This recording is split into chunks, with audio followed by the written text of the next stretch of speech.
How PayPal upended the crypto debate in Washington, D.C. Democratic policymakers are rethinking their stance on stablecoins in the wake of the fintech giant's PYUSD announcement, says John Rizzo. Here's why. As the end of July arrived, House Financial Services Committee Republicans achieved its goal of passing a bipartisan stablecoins bill. Still, they left D.C. without the broad bipartisan vote Chair Pat McHenry had labored to achieve. The session ended with new recriminations over old disputes, namely the degree of federal versus state regulation and a new regulatory framework, casting a dark cloud over the prospect of legislation that could garner support from McHenry, Ranking Member Maxine Waters, and the Biden White House. John Rizzo is Senior Vice President for Public Affairs at Clyde Group. Rizzo most recently served as the Senior Spokesperson at the U.S. Department of the Treasury, where he led public affairs strategy on digital assets, among other issues. And then PayPal and Paxos entered the chat. The surprise unveiling of PYUSD may be the accelerant needed to forge compromise in D.C.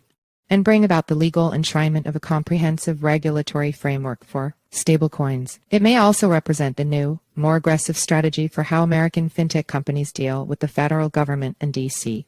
regulators. To understand why PYUSD launch is so monumental, one must recognize that it comes from one of the world's largest digital payment companies, which boasts 430 million accounts. With the flip of a switch, hundreds of millions of users can access and transact in stablecoins through a service with which they are already familiar. It will speed up crypto adoption and make the ecosystem more challenging to bring to heel through congressional action. The prospect of a significant market participant exploring a stablecoin project is a dynamic I observed up close while serving as a senior spokesperson at the U.S. Department of the Treasury in 2021 and 2022.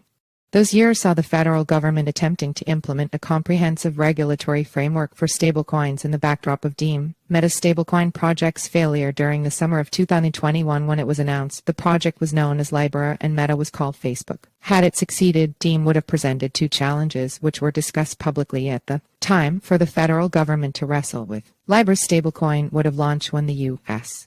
lacked a comprehensive regulatory framework for stablecoins, meaning it would exist in a legal and regulatory gray space. And while that reality would pose a challenge to the federal government, other stablecoin projects have and will exist in the same regulatory gray space. What was different about was that its regulatory challenge would have been turbocharged by the fact that Facebook's billions of users would have had access to this sort of regulated, sort of not regulated crypto token overnight. PayPal is not Meta/Facebook, but the prospect of hundreds of millions of users soon having easy access to a stablecoin on a platform they already use and are comfortable with creates a new urgency for lawmakers in D.C.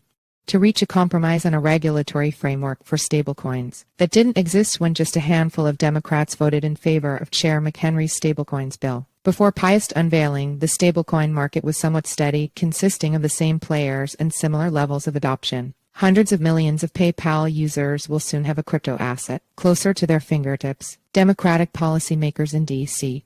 who resisted McHenry's stablecoins bill in search of a better deal must account for the prospect that stablecoin adoption and usage could speed up rapidly soon, heightening some of the risks that D.C. policymakers identified when assessing stablecoin regulation. The legislative calculation isn't the only equation that has changed for Democratic policymakers after the unveiling of PYUSD. The regulatory calculation has also changed, potentially ushering in a new era of how American crypto market participants engage with D.C. According to reports, Libra's stablecoins project backers extensively sought D.C.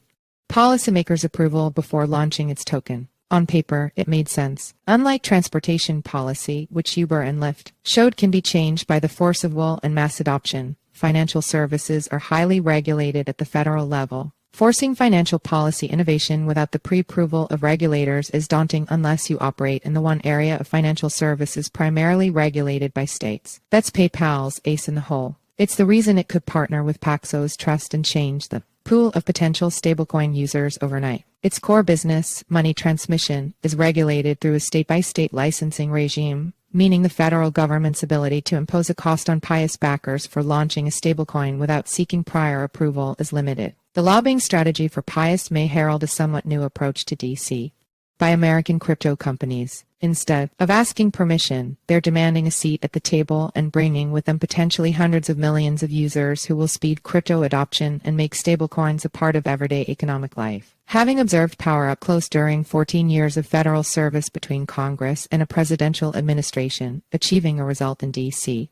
is not always about winning the competition. of ideas. Instead, influencing policy is about power and leverage. More often than not, those who have it get their way in DC, and those who don't. Supporters of stablecoins and market participants now have leverage over the federal government, including regulators and lawmakers, in a way that didn't exist weeks ago. It could grease the wheels for a comprehensive regulatory framework for stablecoins in Congress and begin an era in which American crypto companies force the federal government to deal with them on their terms.